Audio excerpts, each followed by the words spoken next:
reciban una cordial bienvenida al Banco Central con motivo de la celebración de la Semana Económica y Financiera Mundial, una iniciativa que se realiza a través del Aula Central para la Educación Económica y Financiera en coordinación con la Fundación International Child and Youth Finance y el apoyo de 18 instituciones económicas y financieras del país. El objetivo de esta actividad es mostrar lo que se está haciendo en materia de educación económica y financiera en el país y acercar al público a estos temas con la finalidad de facilitar su comprensión, crear conciencia y fomentar la inclusión. En esta oportunidad ofreceremos la charla Banca 101 a cargo de la licenciada Mariel Aybar de Farach, de la Asociación Popular de Ahorros y Préstamos. Con ustedes, Mariel Aybar de Farach.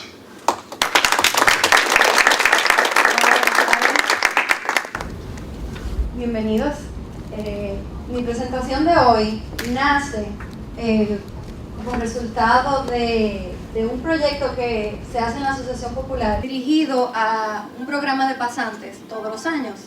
Entonces, dentro del programa se le dan varios talleres, como habrá esta semana para las personas que participen en la semana, pero nos dimos cuenta que se necesitaba algo introductorio, algo que diga llanamente qué es la banca, o sea, cómo un banco gana dinero, qué productos tiene, porque muchas veces, mientras la banca se ha ido modernizando y se ha ido desarrollando, existen sin número de productos, sin número de entidades, y eso es sin contar con las entidades que están internacionales, o sea, en Estados Unidos y en otros países que tienen mercados mucho más desarrollados. Entonces, así surge esta charla. Un resumen de lo que vamos a hablar hoy. Voy a dar un poco de antecedentes de lo que es la banca, no solamente aquí en el país, sino históricamente cómo nace la banca. Voy a hablar de qué es el negocio financiero. Al final del día es un negocio de servicio, o sea, es un negocio como cualquier otro, y trataré de decir de forma más llana cómo un banco gana dinero, además de los productos que tiene. Seguido por la operatividad. ¿Cómo un banco funciona? Desde el momento que el cliente llega hasta que se le desembolsa su préstamo o abre su cuenta.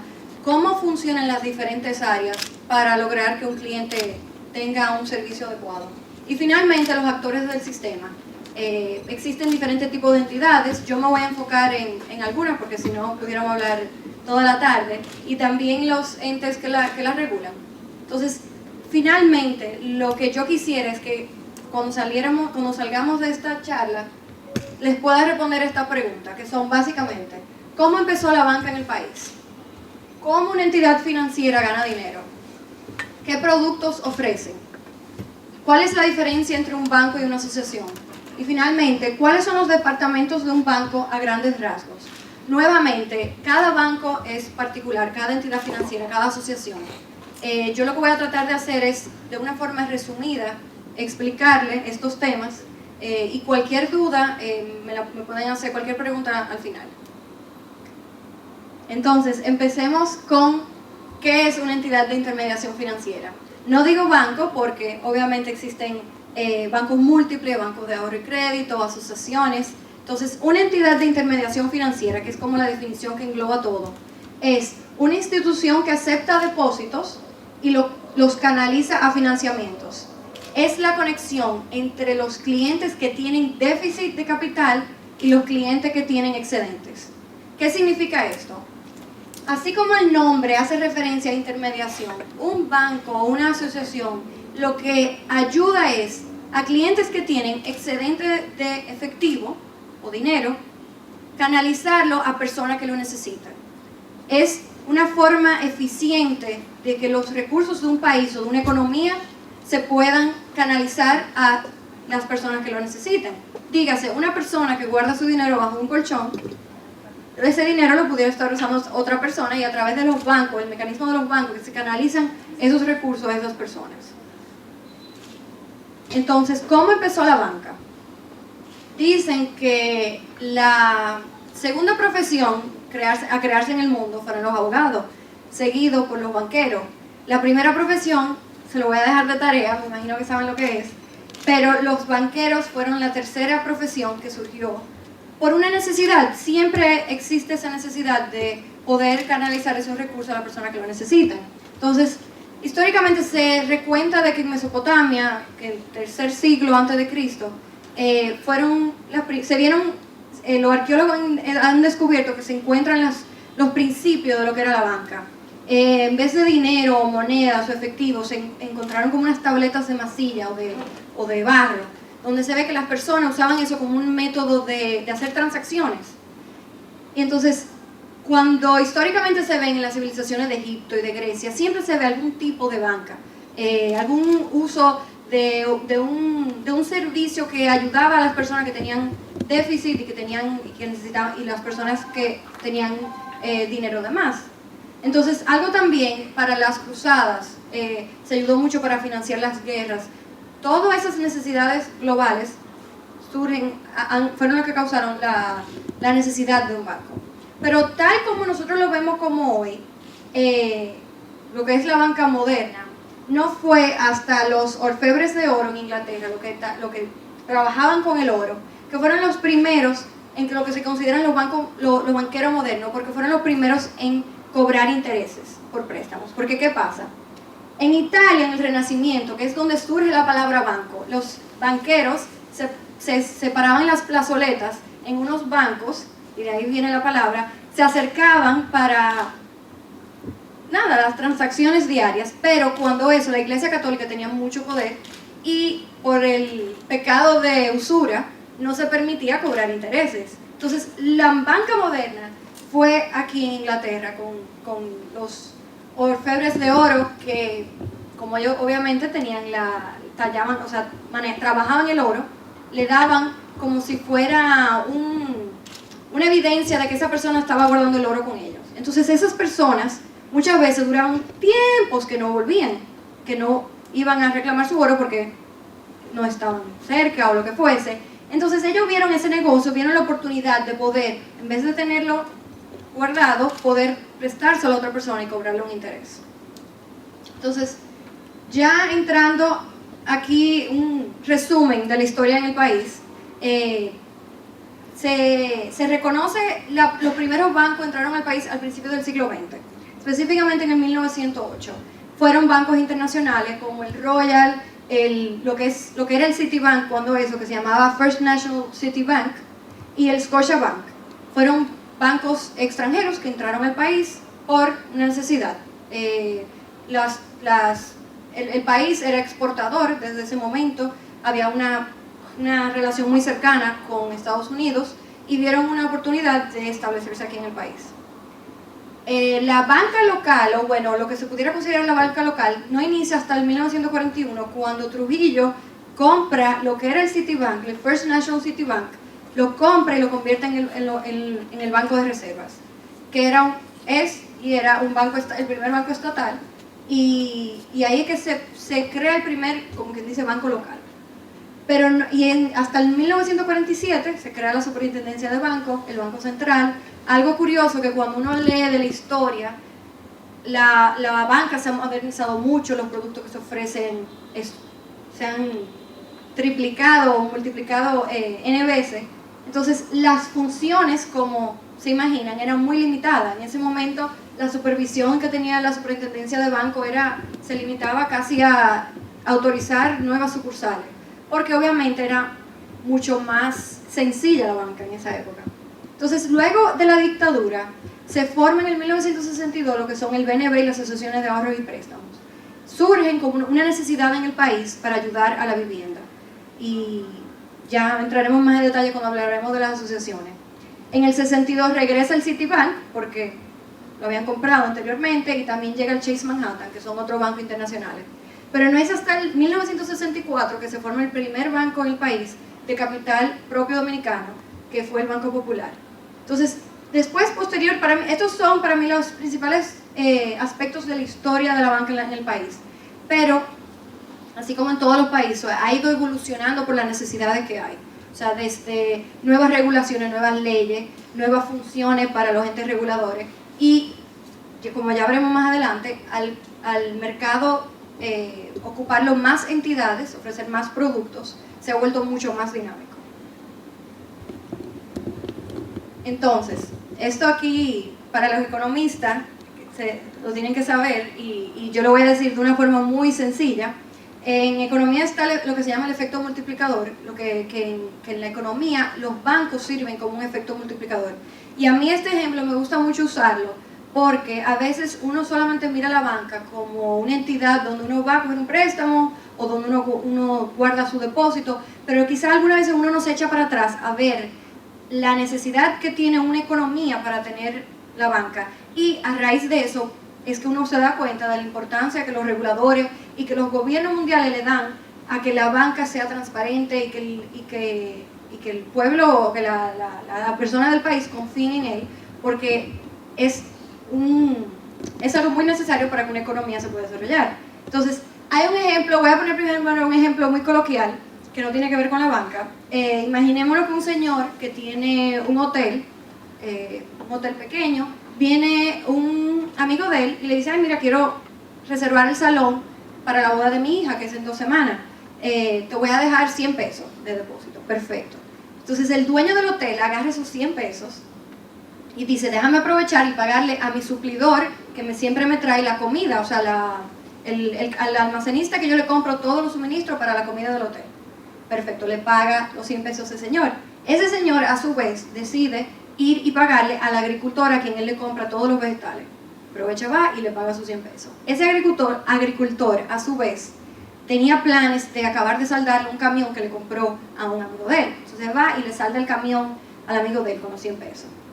Ese amigo dice: ay, déjame aprovechar que hoy es el aniversario de boda, yo y mi esposa, y déjame yo ir a invitarla a cenar al hotel que yo conozco, que está en la ciudad, y aprovechamos y celebramos. Es el mismo hotel del inicio del cuento, va y paga sus 100 pesos para su cena y su estadía en el hotel.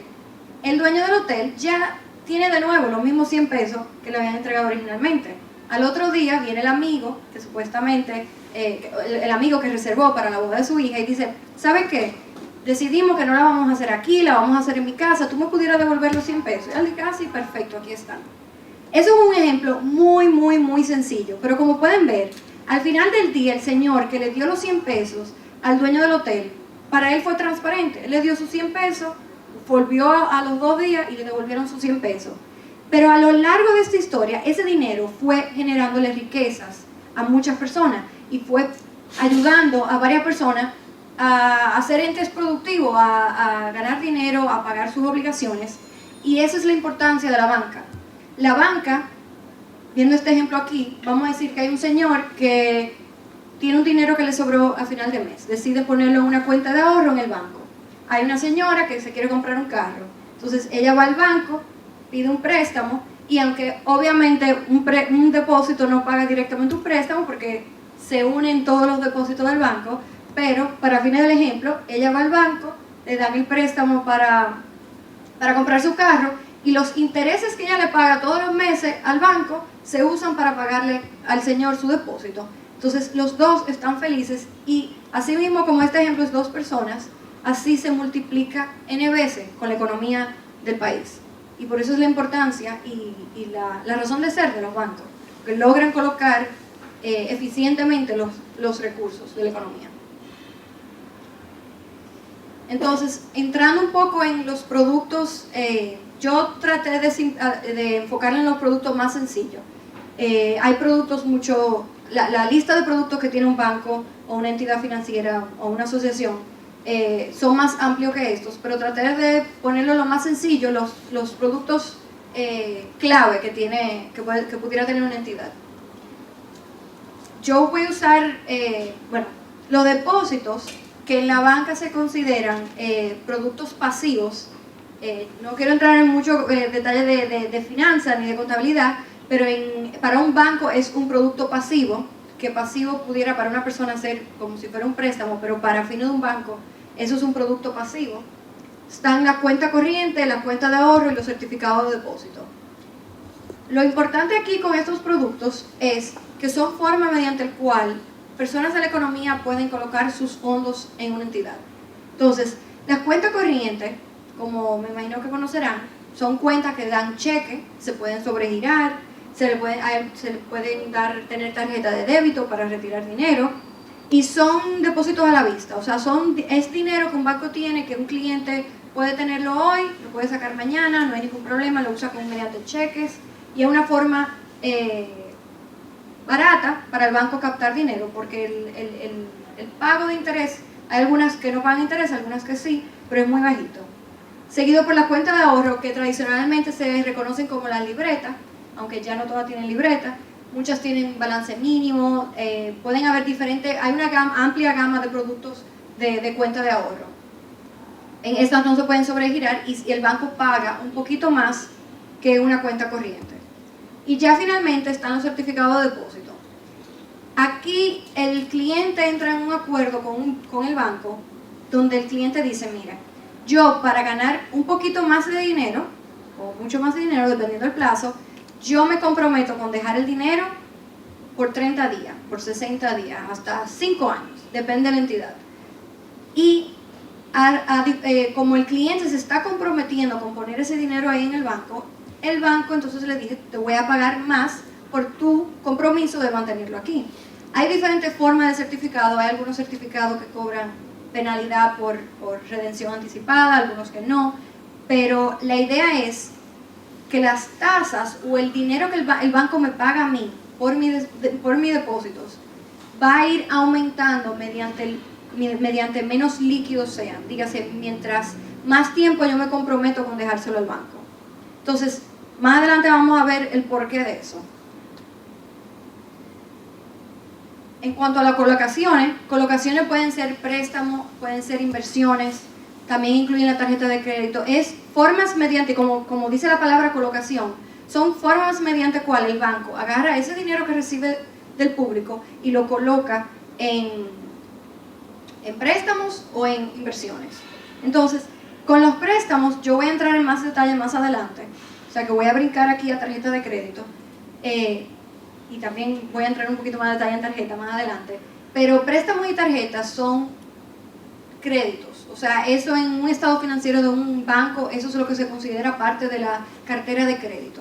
Es dinero que yo le doy a otros clientes mediante un acuerdo donde la persona se compromete a repagármelo en N cantidad de periodos, o en el caso de la tarjeta de crédito, la usa, hace un consumo y el cliente se compromete a pagármela. Siempre hay intereses de por medio, porque obviamente así como yo le doy dinero a mis clientes que me dan depósito, yo le tengo que cobrar dinero a las personas a quien yo se lo presto. Entonces, finalmente las inversiones, yo no voy a entrar en muchos detalles de las inversiones, pero eso es otro mecanismo que el banco tiene para colocar su dinero. O sea, hay veces que el banco, cuando recibe dinero del público, puede colocarlo en comprar títulos, título valor de Hacienda, de Banco Central o bonos corporativos que emiten empresas. No voy a entrar en mucho detalle en eso, pero al final si me quieren hacer cualquier pregunta, se las respondo. Entonces, la importancia de ver el tema de colocación y el tema de depósito. El banco gana dinero a través de su margen financiero. El margen financiero es literalmente el dinero que yo cobro de los préstamos menos el dinero que yo le pago a mi depositante. Entonces, se ve muy bonito en fórmula, sí, pero es un trabajo muy arduo que tiene la tesorería de cualquier entidad, porque los préstamos, por ejemplo, tienen tasa variable. O sea, yo puedo decirle a un cliente, te la fijo un año, te la fijo a 6 meses, o puede ser variable. Mientras que un depósito, si yo tengo un depósito a un plazo más amplio, yo con un cliente que me tiene un certificado de depósito, estoy comprometido a pagarle esa tasa por N tiempo. Entonces, la tesorería tiene un trabajo muy importante, que es poder validar de que el dinero que tiene colocado se lo van a pagar en un tiempo prudente para poder pagar su depósito. Entonces, es el ejemplo que siempre cuando uno es más chiquito, que uno se imagina un banco que tiene en su bóveda todo el dinero de todos los depósitos, pero no es así, porque para que un banco sea productivo tiene que, ese dinero que recibe, volver y colocarlo. Obviamente no es la totalidad, porque tiene que estar preparado para que el día de mañana venga cualquier persona a decir, mira, necesito mi dinero porque voy a hacer una inversión, tiene que tener disponible en efectivo para poder pagarle a sus depositantes, pero nunca un banco tiene todo el dinero de sus depositantes en su bóveda o en sus cuentas. Entonces, esa es la importancia de la tesorería, poder manejar que el plazo en que vencen mis certificados, el dinero que tengo en mi cuenta de ahorro, guarde relación con el plazo de los préstamos que tienen. Entonces, para que esto sea rentable, para que un banco sea rentable, obviamente la tasa que cobra por los préstamos tiene que ser más alta que la tasa que le paga a sus clientes. Entonces, ¿cómo se determina esa tasa? ¿Cómo yo hoy determino una tasa que asignarle, que pagarle a mi depositante? ¿Cómo yo hoy determino qué tasa yo cobro un préstamo? Entonces, aquí, sin entrar en muchos detalles, entran en juego muchos factores. Yo más o menos mencioné algunos, que son el tiempo. A un cliente que me abre una cuenta corriente, yo quizás no le voy a pagar interés.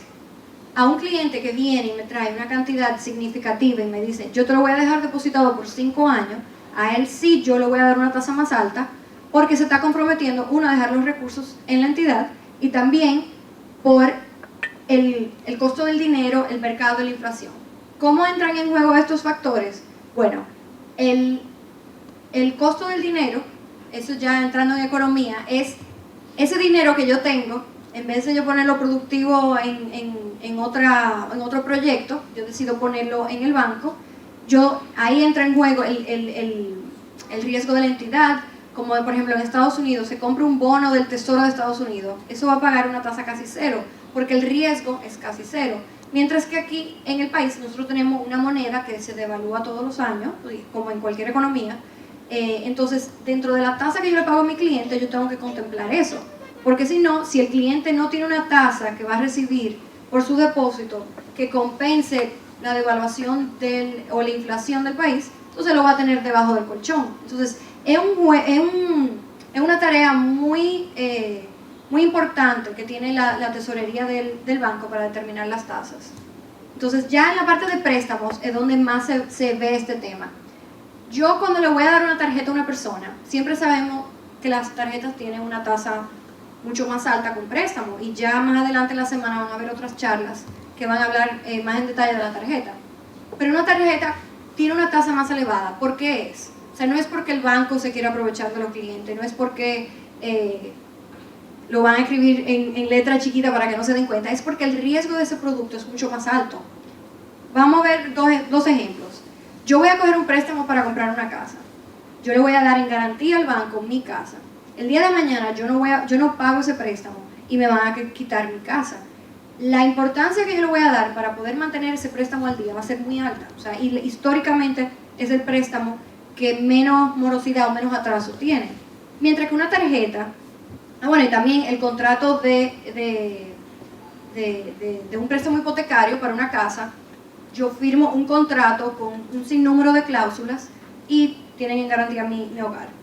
Una tarjeta, para comparar con otro producto, no tiene garantía. Es simplemente una tarjeta que yo tengo, yo firmo un acuerdo con el banco, pero el banco no tiene ninguna garantía en el caso que la persona se atrase.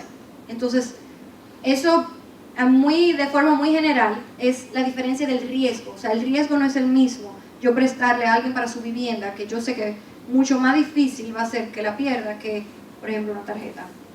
Entonces, ahí entra también el tiempo, dependiendo del plazo del préstamo. Obviamente, con el caso del préstamo es un poco diferente, porque las tasas yo las puedo revisar, depende de la entidad, pero revisa la tasa con cierta periodicidad.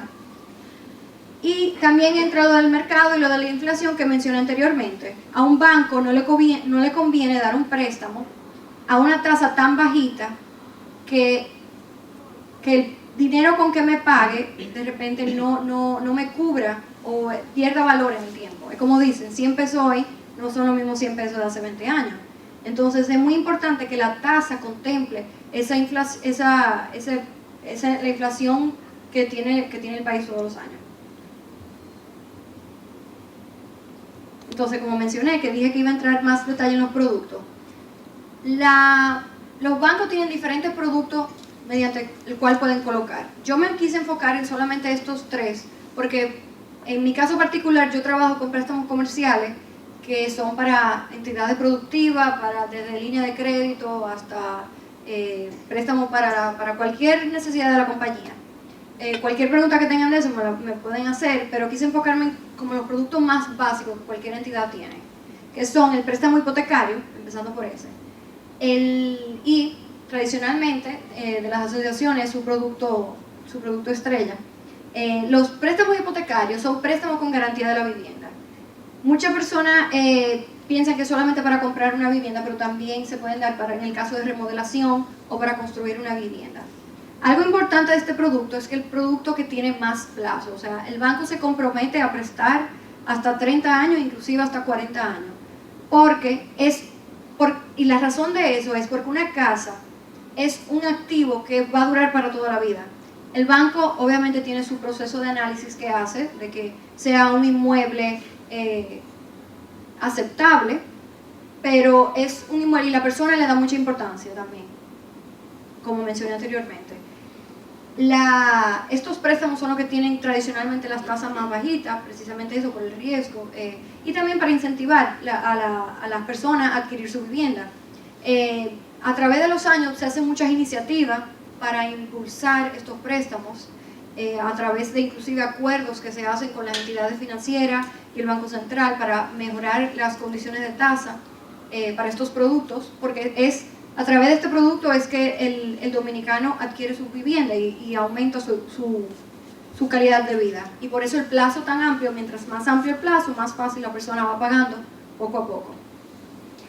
Entonces los préstamos de consumo se pueden usar casi para todo lo que uno se puede imaginar. Estos tienen un plazo mucho más corto, pueden ser con garantía o sin garantía, pero pueden ser desde comprar una laptop, comprar un sofá, un préstamo para irse de viaje, un préstamo para comprar un vehículo. Todo eso son préstamos de consumo y son formas mediante el cual el banco puede colocar esos fondos y a incentivar a particulares sectores de la economía a desarrollarse. Por ejemplo, los vehículos, ya casi todo el mundo toma financiamiento para comprar un vehículo, y así mismo como mencioné anteriormente que para comprar una casa está a 30, 40 años, un vehículo normalmente los plazos son de 5 años.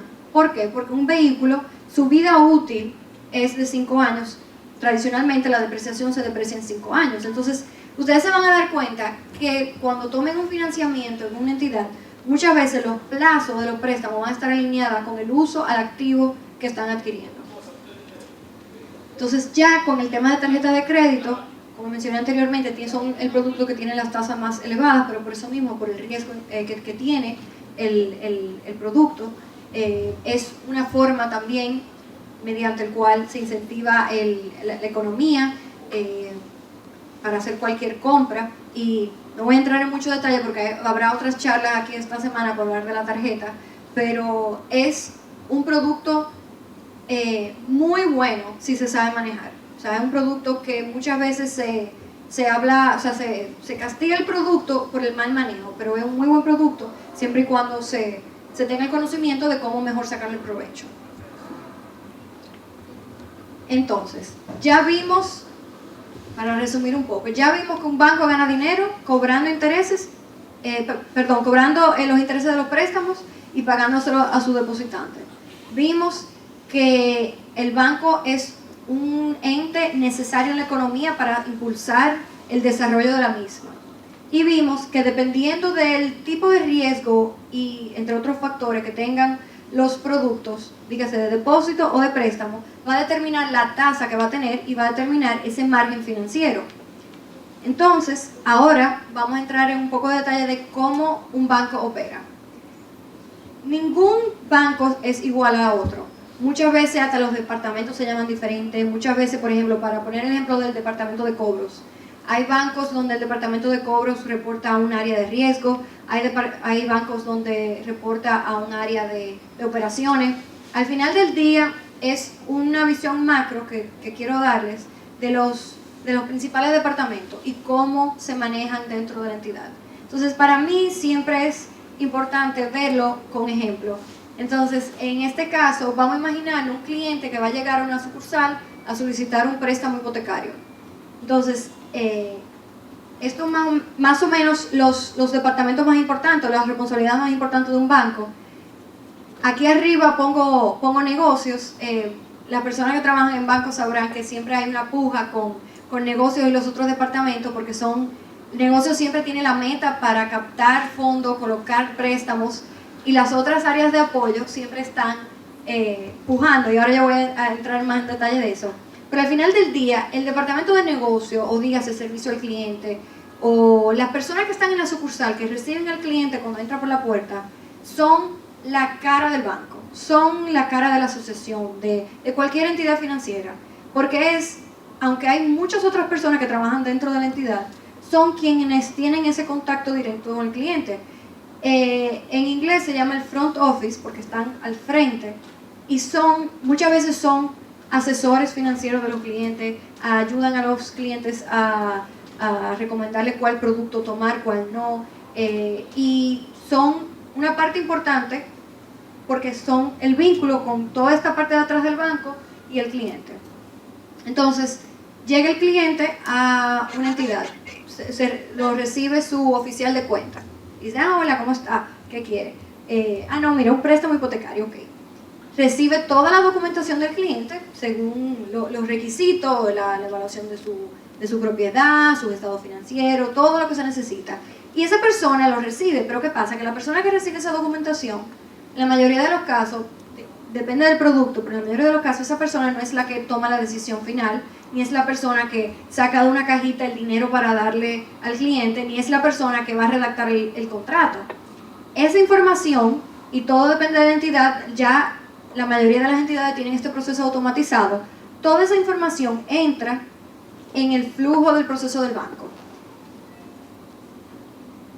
Después que pasa por negocio, vamos a poner un nombre genérico, vamos a llamarle riesgos, no en todos los bancos es así, pero es un área que analiza el crédito, un área que recibe esta información y dice, de acuerdo a su política, de acuerdo a sus herramientas, cada banco tiene un nivel de riesgo que quiere tomar diferente.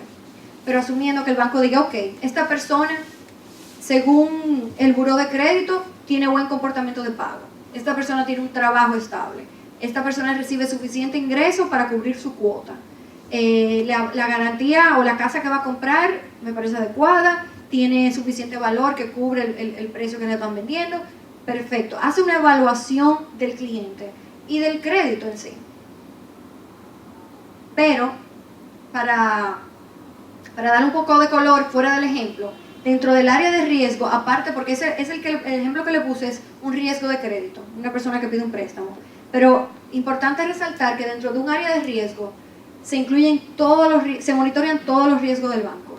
Desde el riesgo operacional, un riesgo operacional pudiera ser algo de las operaciones del día a día, que un cajero no haya cuadrado bien, o que una sucursal se dejó sin llave y se entró un ladrón o lo que fuera. Todos los riesgos operativos se monitorean en un departamento de riesgo. También se monitorea el riesgo de mercado y liquidez, lo que estaba mencionando anteriormente, para que un banco siempre tenga suficiente dinero para los depósitos que los clientes van a retirar al día siguiente. Tiene que estar listo, obviamente tiene una parte que está prestada, pero tiene que estar listo para poder honrar los depósitos de su cliente. Y ese es el riesgo de liquidez. El riesgo de que el banco no tenga suficiente liquidez para pagarle a su depositante. Entonces, aunque en este caso estamos viendo solamente el ejemplo del crédito, dentro del área de riesgo existen muchas personas que están monitoreando todos los riesgos del banco, hasta el riesgo tecnológico, que un sistema no funcione. Todo se está monitoreando ahí.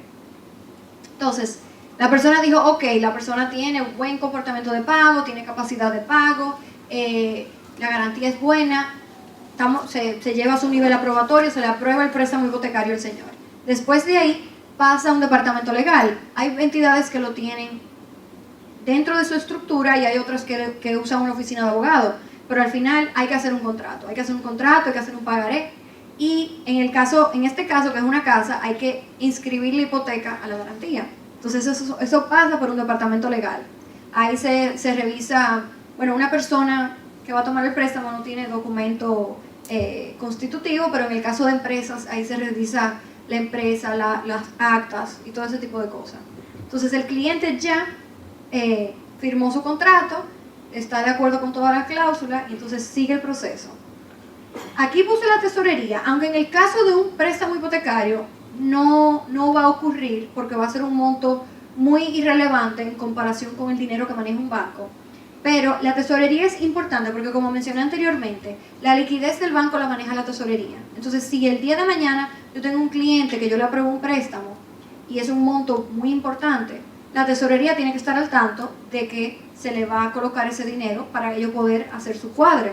Entonces, la tesorería, aunque no, para fines de este proceso y explicar los departamentos lo puse, pero ellos no ven caso por caso, sino lo ven al final del día, e inclusive para el tema del encaje legal, que es el dinero que se manda al Banco Central, pero es una parte importante porque como es dinero que yo lo voy a colocar, se tiene que ver cómo eso afecta a la liquidez. Después paso a operaciones. Operaciones es el área, como dice el nombre, es el área que hace toda la parte operativa. Ellos sacan el cheque, ellos son los que manejan toda la parte tecnológica de los sistemas, validan de que los cajeros automáticos tengan suficiente dinero, desde hasta cómo se manejan las tarjetas, cómo se entregan las tarjetas de crédito a los clientes, toda la parte operativa ocurre aquí en operaciones. Entonces hay un departamento que se encarga de las operaciones de préstamo, que ya le llegó el contrato, le llegó la instrucción de desembolso que dice, no, mira, a este señor hacerle un cheque a favor de tal monto para que él compre su casa. Entonces pasó por operaciones, le sacaron el cheque. Entonces, el cliente feliz se le entrega el cheque al vendedor y tiene su casa y está todo feliz. Pero detrás, el banco tiene su proceso que corre constantemente, que son procesos de auditoría para validar que todo este proceso se haga adecuadamente, y el departamento de finanzas al final del día, estos resultados se tienen que traducir en números. Esto todo se lleva en un sistema y para fines de reportería al regulador y para fines de inclusive a los mismos clientes, publicar los estados financieros, el departamento de finanzas es que lleva todo ese control financiero de la entidad. Entonces, algo que a mí siempre me parece muy curioso, muchas veces yo conozco personas que le interesa trabajar en la banca, me dicen, estoy estudiando, no sé lo que quiero hacer, pero estoy pensando que quizá quiero trabajar en un banco. Entonces yo lo que siempre le pregunto es, ¿en qué área te gustaría trabajar? Y me dicen, bueno, no sé, en un banco, pero un banco es tan grande. A mí, yo obviamente trabajo en una entidad financiera, o sea que yo estoy un poco sesgada, pero para mí es, a raíz de todos esos procesos que tiene una entidad financiera, es un sitio donde se puede aprender cualquier cosa. O sea, la persona que trabaja en auditoría va a tener una experiencia completamente diferente al que trabaja en operaciones o al que trabaja en negocio.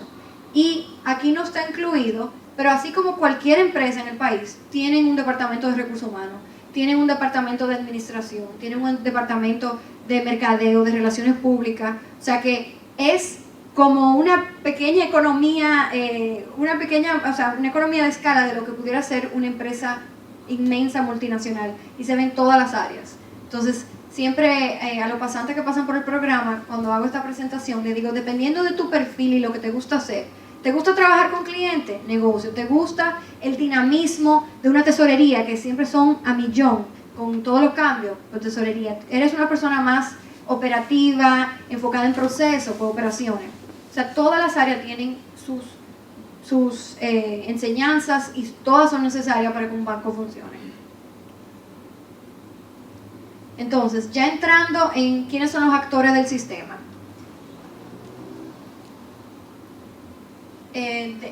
Viendo ya lo macro, el sistema está, respeta a lo que es la ley monetaria financiera, es lo que guía el sistema financiero dominicano. Entonces, la Junta Monetaria es quien establece las políticas monetarias del país. O sea, es una unidad que está por encima de la Superintendencia de Banco y el Banco Central, que establece las políticas monetarias del país. A los economistas que están aquí, a los futuros economistas, son quienes establecen la política monetaria del país. Entonces, a través del Banco Central, el Banco Central es que actúa sobre esos lineamientos. Entonces, algo importante dentro de que estuve revisando en la página del Banco Central, cuando ustedes chequean, están enumeradas las diferentes responsabilidades, dentro de la cual está la parte de la liquidez del sistema financiero. Entonces, ahí es que entra en juego la parte de las entidades financieras. Porque el Banco Central, como parte de su rol en una economía, o en este caso en el país, es importante que el mercado tenga liquidez para que la economía pueda seguir funcionando. Desde el momento que las tasas de los préstamos estén en 30%, 40%, nadie toma préstamo, nadie compra activos nuevos y la economía se frena. Entonces ahí es que entra en juego el rol del Banco Central sobre las entidades financieras. Entonces, a su vez, existe la superintendencia de banco, que es quien supervisa a todas las entidades financieras. Entonces, como mencioné al principio, las entidades financieras tienen un rol muy importante en cualquier economía, pero para poder ser eficientes, las personas tienen que confiar en el sistema. Por eso es la necesidad de una superintendencia de banco y un banco central, para velar por el dinero del público, porque desde el momento que la persona no se sientan segura, no van a depositar dinero en una entidad, y si no depositan dinero en una entidad, la entidad no puede prestarla e incentivar otros sectores de la economía. Entonces, las asociaciones. Yo obviamente estoy un poco partidaria con la parte de la asociación y voy a entrar en un poco de detalle de lo que son. Como mencioné anteriormente, a través de la ley 5897 del 62, se nacen las asociaciones que fueron para promover la vivienda, para promover no solamente la vivienda, pero el ahorro para la adquisición de la vivienda. Originalmente eran 18, ahora actualmente hay 10 operando. Entonces, ¿cuál es la principal diferencia? Las asociaciones nacen por una necesidad puntual. Las personas que conocen las cajas en España es un sistema parecido y no tienen dueño. O sea, las asociaciones no tienen único dueño, sino son los socios ahorrantes los dueños de las asociaciones. Entonces, algo que siempre me preguntan cuando me ven que yo uso mi tarjeta de la Asociación Popular, me dicen, pero ¿y la asociación tiene tarjeta de crédito? La realidad es que las asociaciones tienen casi todos los productos que tiene un banco múltiple, con excepción de productos en dólares y cuenta corriente. Algo importante, productos en dólares se diga, cuentas en dólares o préstamos en dólares, pero sí se compra y se vende divisa. Lo importante, anteriormente, cuando nacen las asociaciones, tenían un beneficio impositivo para la persona tomar su hipotecario en una asociación, pero ya ese beneficio no existe. O sea, están todo igual los bancos múltiples y las asociaciones en ese sentido, pero el foco de las asociaciones siguen siendo la vivienda, sigue siendo el ahorro, y incentivar el ahorro y incentivar a la persona a comprar su primera vivienda. Actualmente la número uno en el sector de asociaciones es la Asociación Popular. Cuenta, por ejemplo, para ponerle cifra, tiene activos de casi 51.000 millones y una cartera de crédito, una cartera de préstamo de 26.000 millones. O sea que ya inclusive compite con bancos múltiples. Entonces, no voy a entrar en muchos detalles de la banca múltiple. Existen, aparte de las asociaciones, están los bancos múltiples y también están los bancos de ahorro y crédito. Los bancos múltiples son los que casi todos conocemos. Aquí están todos los nombres. Actualmente hay 18 operando. Hay algunos que eran bancos de ahorro y crédito y se convirtieron en bancos múltiples. Hay algunos que eran asociaciones y se convirtieron en bancos múltiples. Pero lo principal que quiero que le saquen a esta diapositiva es que mientras más entidades el país tenga, más dinámico, más competencia y mejor para el cliente va a ser. Aquí vemos que hay desde bancos centroamericanos, venezolanos, canadiense, americano y locales. Mientras más bancos hayan en el sistema, más dinámico va a ser, mejor para el cliente y más crecimiento del sector. Entonces, gracias. Cualquier pregunta.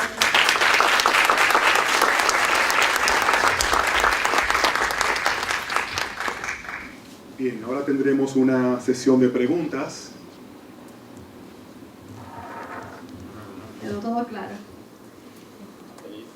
Por favor. Me oye bien. Algo que me ha inquietado durante mucho tiempo. Voy a leer la pregunta.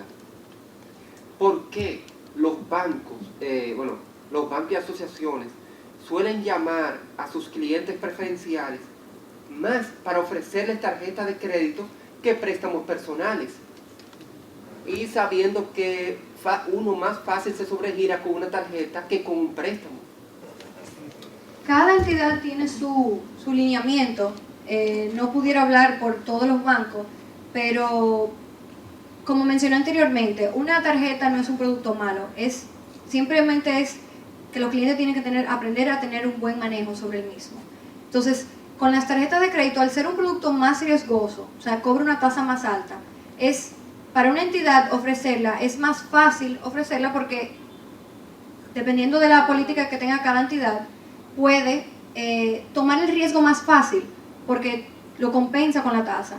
Pero al final del día no es un producto, y es un producto más accesible, es un producto que quizás si ofrece un préstamo de consumo la persona no lo va a necesitar, mientras que con una tarjeta es quizás más viable que la persona, como agarrar ese cliente. Por ejemplo, si yo quiero captar un segmento de un grupo de clientes que no lo tengo, es más fácil yo captarlo como cliente ofreciéndole una tarjeta. Cada banco tiene su política, pero es como el producto más fácil para que el cliente entre por la puerta de una entidad y se vuelva cliente.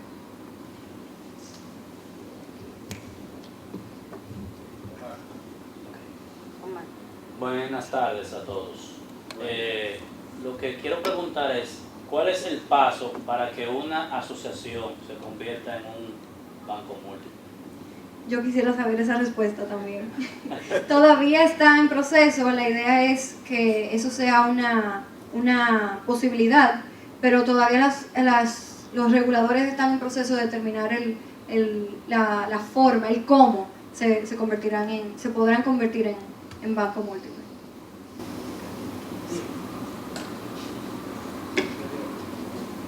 Mi nombre es Giovanni Ureña, buenas tardes a todos. Tengo una pregunta con relación a la tarjeta de crédito y el tema de que si tú la usas y la pagas en el tiempo, no paga intereses.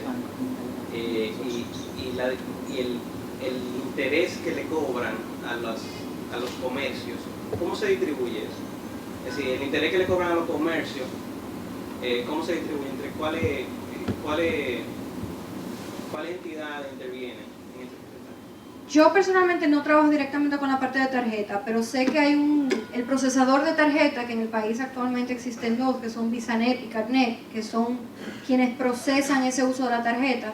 Ellos cobran una parte de ese dinero y el resto, y hay otra parte que va a la entidad, pero la proporción no la tengo.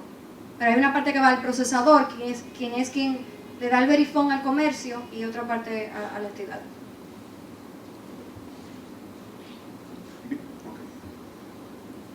Buenas tardes. ¿Por qué las asociaciones son más rigurosas que un banco múltiple a la hora de evaluar un cliente para ver el riesgo de ese cliente? Bueno, hay que compararlo con entidad y ver particularmente cada caso, pero como mencioné anteriormente, cada entidad tiene su política de crédito, en este caso que son préstamos. Hay bancos, como vimos en Estados Unidos con lo que pasó con la crisis, hay bancos que deciden tomar mucho más riesgo y simplemente, porque esa es su política, prefieren ganar más dinero, mientras más riesgo, más gana. Pero posiblemente, no sé en cuál asociación o cómo fuese, pero como no tenemos dueño, las asociaciones no tienen dueño, tienen que velar por los depósitos de los socios ahorrantes. Entonces, uno poner en riesgo esos depósitos hay que tomar un proceso mucho más, o sea, hay que entender bien. La idea es que debería ser en la misma cantidad de tiempo que una entidad, un banco múltiple, pero también existe el tema de que el dinero no es de unos accionistas que ponen ese dinero y lo ponen en riesgo, estamos prestando dinero de socios ahorrantes. Entonces, por eso es siempre muy importante tener una buena política de crédito, pero los tiempos deberían ser los mismos.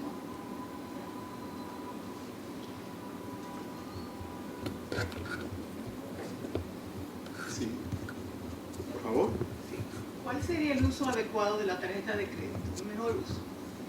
Bueno, yo creo que me estoy metiendo en temas que van a hablar en la semana, pero lo ideal con la tarjeta de crédito es usarlo, por ejemplo, en mi caso particular, la tarjeta de crédito puede ser un producto que uno no le pague ni un centavo al banco. O sea, eso es lo increíble de ese producto. Yo uso mi tarjeta hoy, vamos a decir, mi tarjeta corta, ya me estoy metiendo en otros temas, pero si mi tarjeta cortó ayer, yo hago un pago, yo hago un consumo hoy, hasta que la tarjeta no tenga el pago, o sea, la fecha que tengo que pagar, hasta que corte otra vez, vamos a decir, ¿qué día es hoy? Hoy es 10. Si yo hago un consumo hoy, mi tarjeta cortó 9. Yo hago un cargo hoy, el Estado me corta otra vez el otro día 9. Entonces ahí van 30 días que yo no le tengo que pagar nada al banco. Entonces otra vez me sale mi Estado el día 9, me dice, mira, tú tienes 3 semanas para pagar. El banco, literal, obviamente si lo hago justo el día después de que corta mi tarjeta, tengo 1 mes y 3 semanas para pagarla sin pagarle un centavo, o sea, si pago la totalidad, sin pagarle al banco. Obviamente la idea es que uno pueda financiarse, uno pueda financiar una parte, que uno diga, ay mira, voy a comprar una computadora, pero uno organizarse, no simplemente pasar la tarjeta y no saber cuándo la va a pagar. Uno pasa la tarjeta hoy y digo, ay, voy a comprar una laptop, lo voy a pagar en 3 meses. Entonces ya uno se programa que voy a pagar una tercera parte de este mes, otra tercera parte y otra tercera parte. Es simplemente tener en cuenta los pagos, tratar de no financiar montos elevados y simplemente es muy fácil pasar un tarjetazo y olvidarse. Sí, de este lado, Alejandro Fernández. Bueno, en primer lugar felicitarte, María, la verdad que tremendo, excelente trabajo. Gracias. De verdad que te felicito. 2 comentarios rápidos. Uno en cuanto a lo de por qué tarjetas de crédito y no préstamos. También se hacen ofertas masivas de préstamos. Pero típicamente lo de quizás a ti no te han llegado, pero sí muchas veces lo hacen. Sobre todo aquellos que son clientes de tarjetas de crédito con buen comportamiento. Después lo preseleccionan, lo filtran y le envían ofertas de préstamos.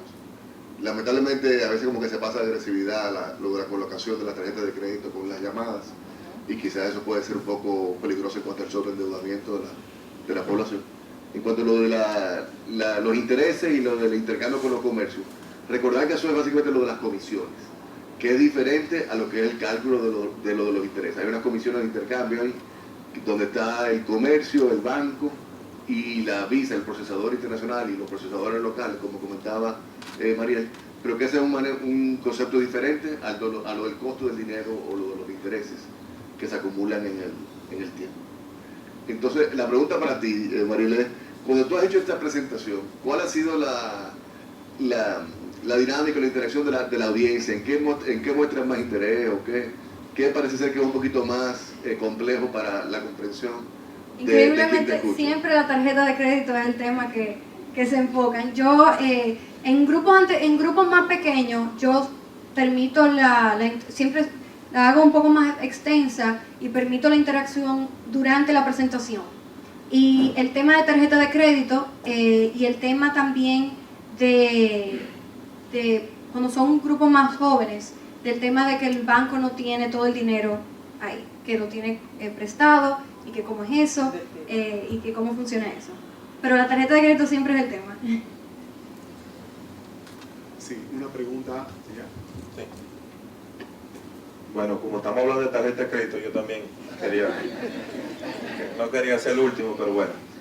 Mi inquietud va dirigida a que la razón por la cual es tan poco evaluado o cómo se toma tan poco en cuenta el esfuerzo sobrehumano que uno hace para manejarse una tarjeta de crédito a la hora de uno acceder a un préstamo, ya sea personal o de consumo, como usted lo explicó bien, porque tenemos que saber que se basa muchas veces en el trabajo que uno tiene, en el ingreso que uno percibe, pero también debemos tomar en cuenta que vivimos en un país donde hay mucho empleo informal que no está regulado y también es una forma también de uno adquirir, y muchas veces uno se ve traumado por el comportamiento que uno tiene prácticamente de excelencia en la tarjeta de crédito, o sea, manejándose como usted bien lo dice, pero eso no es tomado en cuenta muchas veces a la hora de evaluar para un préstamo que quizás, como usted presentó en la diapositiva, para uno adquirir un bien,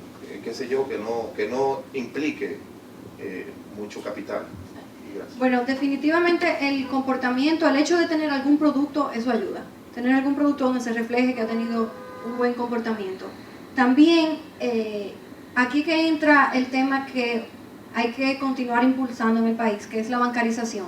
Mientras más personas manejen dinero en cuentas, sobre todo comercio informales, porque por ejemplo una persona que tiene un empleo no toma la carta de trabajo, pero mientras más personas manejen sus sus recursos a través de cuenta, para el banco se le hace mucho más fácil darle una facilidad porque ve el comportamiento. Nosotros siempre tenemos, yo que trabajo con préstamos comerciales, tenemos muchos clientes que lamentablemente se pierden o no logran obtener ese financiamiento porque no pueden demostrarle al banco que tienen esa capacidad. Lo bueno es que en el sistema financiero, así como existen los bancos múltiples y las asociaciones, también existen entidades que están dirigidas a ese segmento. O sea, aunque cobren quizá una tasa más alta, pero hay bancos de ahorro y crédito que han nacido a raíz de esa necesidad que ha tenido la economía, que son bancos que quizá dan préstamos semanales y lo analizan de una forma diferente, que no son los estados de cuenta, que van inclusive al comercio, calculan el inventario y así sucesivamente. Y lo ideal es que, aunque quizás inicialmente el cliente se bancarice a través de una de esas entidades, pueda ir escalando y obteniendo comportamiento de pago a través, mientras lo va manejando bien, ya entonces accede a otro tipo de entidad. ¿Sí, otra pregunta más? Perdón, es una pregunta, es una aclaración. Con relación a lo que él dijo, sí, los bancos sí chequean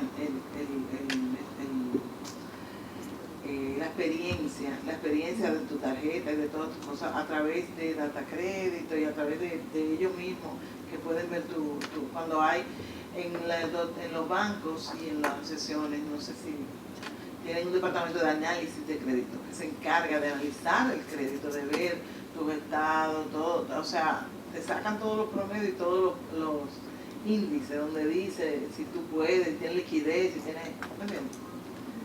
Sí hay, lo que pasa es que a veces... Yo lo que dije, yo sé que hay, pero yo dije que no se toma mucho en cuenta. Sí, que hay veces que, precisamente por eso, que hay clientes que manejan, nosotros hemos tenido clientes que los visitamos y tienen un flujo de negocio, una cantidad de clientes, pero simplemente por X o Y razón no manejan su dinero a través de cuenta y quizás todavía los estados financieros tienen quizá un contable que no tiene tanta experiencia y no se lo prepara de la forma adecuada y entonces la idea precisamente a través de este tipo de semana de educación financiera, mientras más personas se vayan educando y también sepan que existen otras opciones, no necesariamente hay que ir al banco que está cerca de mí, existen bancos de ahorro y crédito que quizás me van a dar un mejor servicio para mis necesidades, o una asociación o lo que fuese. Pregunta después, otra pregunta. En ese tenor, otra pregunta. Vemos que cuando nos ofrecen tarjeta de crédito, yo por ejemplo, en el caso mío, no me gusta endeudarme mucho, por ejemplo, con tarjeta de crédito, o en ningún sentido. Pero bueno, yo digo, no, tengo una tarjeta de crédito que me resuelve, yo con esa resuelvo. Y me dicen, no, pero te ofrecemos otra que te abre el buró de crédito, te da más oportunidad a que los bancos te miren tu estado financiero y eso. Mi pregunta es, mientras más tarjeta y más endeudado yo esté con préstamo, los bancos comerciales en sí me ven a mí como una persona en capacidad de endeudarme, de ofrecerme préstamo, o simplemente con una que yo tenga un monto alto y yo pueda manejarme cada X tiempo, ir sin quedar en endeudarme en sí. Puedo saldar, como tú estabas diciendo anteriormente, de yo por ejemplo consumir la tarjeta, pagarle en el X en el tiempo que me dan, sin endeudarme. ¿Cuáles serían cuáles parámetros toman para ofrecerme a mí un producto de esta naturaleza? Bueno, cada banco tiene su política, pero lo importante a tomar en consideración es que un banco siempre le va a calcular al cliente su capacidad de pago, que es comparar cuánto dinero gana con cuánto compromiso tiene. O sea, si la persona tiene ya el 50% de su ingreso comprometido para pagar cuotas de préstamo, tarjeta de crédito, va a ser peor. Definitivamente es importante tener una tarjeta. Yo, por ejemplo, en mi caso personal, yo me manejo con 2 tarjetas, precisamente por los cortes, o sea, uno puede manejarse, y también por cualquier emergencia, por cualquier cosa que pudiera pasar. Pero la realidad es que uno debería manejarse, o sea, eso, hay algunas que quizá tienen algún beneficio, pero siempre manejarla de tal forma que la estoy usando, pero sé exactamente cómo la voy a pagar. O sea, ese cargo que estoy haciendo, sé cuándo la voy a pagar. Y no necesariamente tener límite alto es bueno porque el banco, aunque por ejemplo yo tengo una tarjeta que tiene 100,000 pesos que puedo gastar y yo solamente uso 20. Ese dinero, esos 80, aunque no es dinero que yo estoy usando, para el banco es una contingencia y es un dinero que tú el día de mañana puedes usarlo. Entonces, cuando te calculan tu capacidad de pago, tomen en consideración una parte de eso. Entonces, no siempre es bueno, y también por el tema de cualquier fraude, no es bueno tener, o sea, uno tiene que tratar de que los límites estén alineados con el uso que uno le va a dar. ¿Tienes otra pregunta, Clara? Sí, ¿cuál es el beneficio para el banco de la tarjeta de crédito de aquellos usuarios que hacemos uso del apalancamiento de la misma? O sea, que la paguen al día. Bueno, al final el banco con quien, yo tenía un profesor de finanzas que siempre me decía, el banco, para tú, si uno quiere que los bancos arranquen a llamar, usa un chin, o sea, financia solamente una partecita y la paga. Digo, eso era no necesariamente el modelo de análisis aquí, pero definitivamente el banco no gana dinero con el cliente que no se financia, pero como es un producto masivo, al final el cliente lo que está tratando de hacer es colocar cuantas más tarjetas pueda para que un porcentaje de esos clientes, un porcentaje alto, sí se financie. Y sabe que eventualmente que ese cliente tenga esa tarjeta disponible para que cuando sí se quiera financiar, se financie con su tarjeta. Pero definitivamente un cliente, bueno, con la comisión que recibe, pero donde verdaderamente está en el negocio en la parte de financiamiento. ¿Alguna otra pregunta? Sí, el joven allá. Bueno, ya en el ámbito de los préstamos comerciales, si se toma un préstamo comercial para comenzar a decir una nueva empresa, ¿se toma en cuenta o cuánto se toma en cuenta cuánto ese comercio va a, vamos a decir, tener en ganancias para como una capacidad de pago para ese mismo préstamo? Esa es muy buena pregunta, sobre todo porque se está incentivando en el país a que las personas sean emprendedores y que pongan su propio negocio. Hay muchos, dicen que cuando uno va a poner un empleo, una empresa, uno tiene que primero pedirle a los familiares y a los amigos, son los primeros que invierten. Ya una entidad financiera, por su guía, y eso es aquí y fuera, para entrar en un negocio que todavía incipiente, es muy difícil que le preste dinero. La mayoría de las veces es, si por ejemplo tú como persona tienes solvencia, te dicen, ok, yo te lo financio a ti a título personal, y ya cuando tu empresa demuestre que le va bien, entonces podemos transferirle el préstamo a la empresa. Pero, o tiene que ser un garante, o muchas veces también pasa que son proyectos, por ejemplo, un proyecto de hacer un edificio. Voy a hacer un edificio y voy a vender los apartamentos. Ahí el banco quizá puede tomar en consideración tu experiencia como constructor, si esos apartamentos se van a vender, y el banco asegura su repago con la venta de esas unidades, que es como si fuera abrir una empresa y se salta con los préstamos. Pero lo ideal es siempre buscar,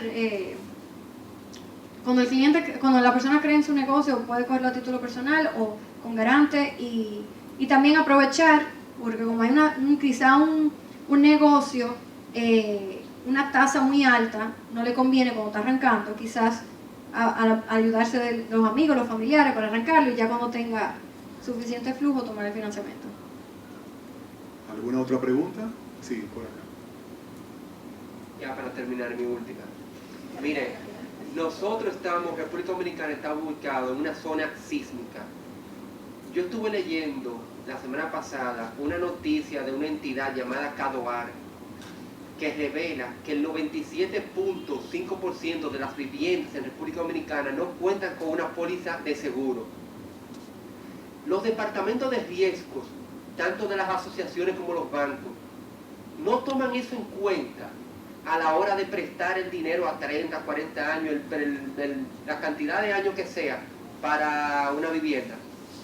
Sí, definitivamente. Parte de los requisitos que tiene que tener cuando se toma un préstamo con una garantía, en este caso hipotecaria, tiene que tener seguro. Inclusive el banco le da el servicio, la mayoría de los bancos tienen una póliza colectiva, donde yo le digo al cliente, no te preocupes por tramitar el seguro tú, yo te incluyo dentro de mi póliza colectiva y te lo cobro mensual. Entonces, por lo menos los préstamos que el banco tiene en garantía sí tienen su póliza. Pero definitivamente eso es un tema, inclusive para los préstamos comerciales, para que uno como entidad, ya eso es un tema más complejo, pero para cada préstamo el banco provisiona una parte, o sea, guarda un colchón por si ese préstamo entra en atraso o no se puede recuperar. Uno guarda un colchón y el tamaño de ese colchón va a depender del riesgo de ese cliente. Con el caso de los préstamos comerciales, yo puedo bajar ese colchón que yo tengo que guardar para ese cliente si tiene garantía. Pero el regulador y yo como entidad no, solamente lo puedo considerar una garantía aceptable si tiene póliza y si tiene un seguro, una tasación, un avalúo reciente, que se haya visitado recientemente. O sea que definitivamente para el banco todo, las garantías tienen que tener su póliza. Pero ese 1% que tiene seguro, solo para... Exacto. Todos los demás son viviendas que no tienen seguro. Bien. Agradecemos a la licenciada Mariel Aybar de Farache, de la Asociación Popular de Ahorros y Préstamos, por su charla sobre Banca 101. Les invitamos a consultar el programa de la Semana Económica y Financiera y asistir a otras actividades de su interés. También pueden seguir las charlas a través de las redes sociales del banco, Twitter, Facebook, Livestream, bajo el nombre de Banco Central RD. Muchas gracias y buenas tardes.